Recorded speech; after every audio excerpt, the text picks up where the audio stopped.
In today's video, I'm going to show you how to make a surgeon's knot into a dropper.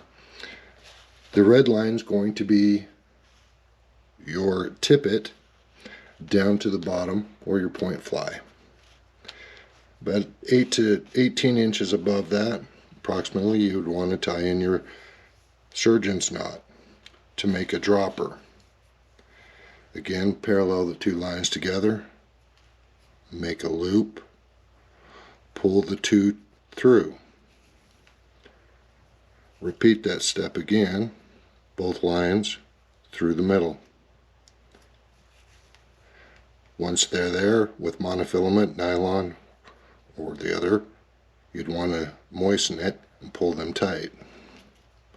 Once you have your knot together,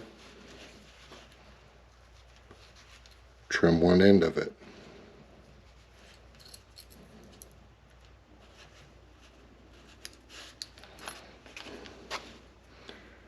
Now you have a dropper to tie a second fly to. Shorten your dropper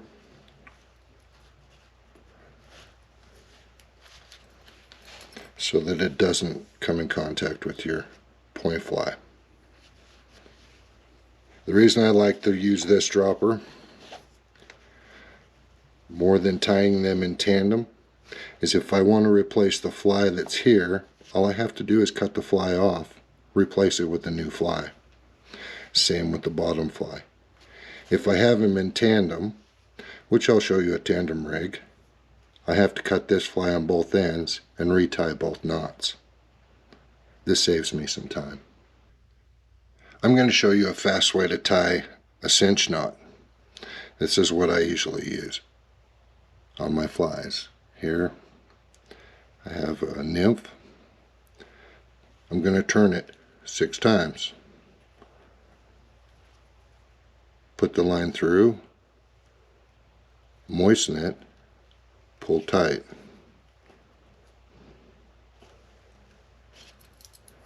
Clip off the excess. Again, I'm going to show you how I tie a cinch knot very fast. Pinch the line between your fingers. Rotate your finger 6 times, keeping the fly down.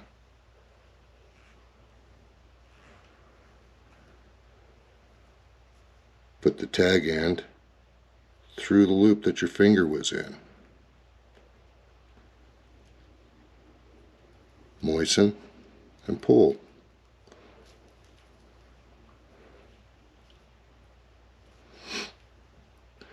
It's the fastest way I know to tie a cinch knot. How do we add a dropper to a fly that we already have on? This is how I use that cinch knot. 6 turns, pull it through. Pinch it so it doesn't come out. Grab your fly, put it through your loop, pull both tight, snug down, and trim. Now you have a dropper off of your other fly. I don't prefer this method. I should prefer the method that I showed you before, because if I want to replace this fly, I have to cut both knots off and do this same thing to a new fly. How would I do a dry dropper off of this, where you want one fly on the top and one fly suspended below this? Now I'm going to use the same fly that I did because it shows up pretty well on video, but this fly is way too big for the purpose. First we would start by threading this fly, tying it,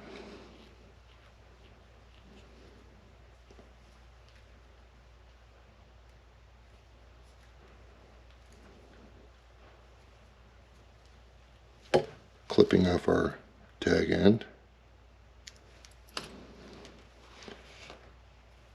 put a loop. Depending on how far you would want this suspended is how much line you would put, plus about 5 inches for your knot.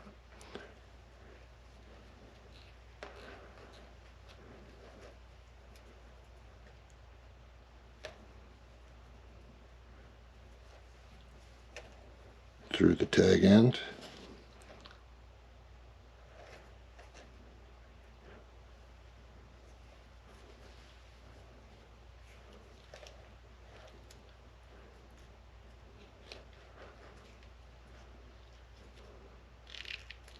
Hopefully that showed up on camera.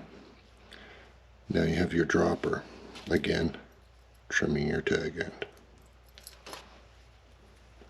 Now you have your dropper on top, your hopper on top, your dropper suspended below it. Hopefully that helps.